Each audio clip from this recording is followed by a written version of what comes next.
Hello, আসসালামু আলাইকুম। আমি তাবাসসুম, আমার channel Tabassum cooking and lifestyle থেকে বলছি। প্রথমে এই দেখো, আমি একটু লবণ আর তেল দিয়ে পানি গরম করে নুডলসগুলো সিদ্ধ করে নিলাম। আর এখানে কিছু ভেজিটেবল আর সসেস দিব, আর চিকেন বল এগুলা কেটে কুটে নিচ্ছি।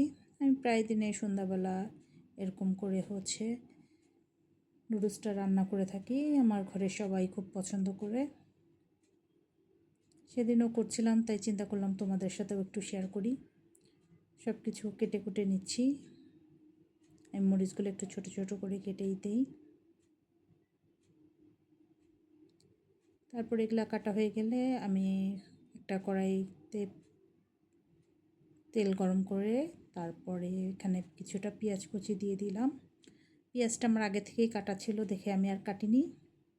তারপরে এক সাইডে সসেসগুলা, তারপর চিকেন বল এগুলা দিয়ে দিলাম যাতে এগুলা ভাজা হয়ে যায়। মাশরুম দিলেও মজা লাগে, সেদিন মাশরুম ছিল না তাই দেইনি।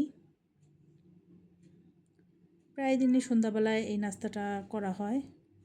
আমার মেয়েরও পছন্দ, তোমাদের ভাইয়ারও পছন্দ। তোমাদের ভাইয়া আসলে সাধারণভাবে নুডলসটা খেতে পছন্দ করে, আর আমি নুডলসে একটু দারচিনি, এলাচ আর লবঙ্গটা দেই, এটাতে সুন্দর একটা ফ্লেভার আসে। এটা অবশ্য আমার আম্মা করতো, আম্মা এরকম করে নুডলস রান্না করে, আম্মার থেকে আমি শিখছি। অনেক সময় তো সবজি ছাড়া শুধু এমনি রান্না করি, তখনও এইভাবে দেই, একটু গরম মশলা দিলে সুন্দর একটা গন্ধ আসে। তারপরে এক সাইডে একটা ডিম দিয়ে দিলাম, দিয়ে সব কিছু ভালো করে মিক্সার করে নিয়ে তারপরে এখানে নুডলসটা দিয়ে দিব। আর রেখে দিছিলাম কিছুটা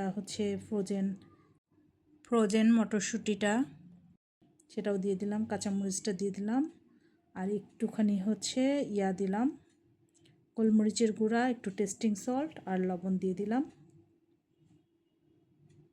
এটা স্বাদ অনুসারে দিলেই হয়ে যাবে, যে যেরকম খেতে পছন্দ করো। আর যারা ঝাল কম খাবে তারা গোলমরিচটা অ্যাভয়েড করতে পারো। গোলমরিচটা দিলেও একটা সুন্দর স্বাদ লাগে খেতে। তারপর নুডলসগুলো দিয়ে ভালো করে নাড়াচাড়া করে নিলেই হয়ে যাবে। আর ইচ্ছা করলে প্যাকেটের সাথে যে মশলাটা দেয় নুডলসের প্যাকেটের সাথে, ইচ্ছা করলে ওটা দিতে পারো, ইচ্ছা করলে অ্যাভয়েডও করতে পারো।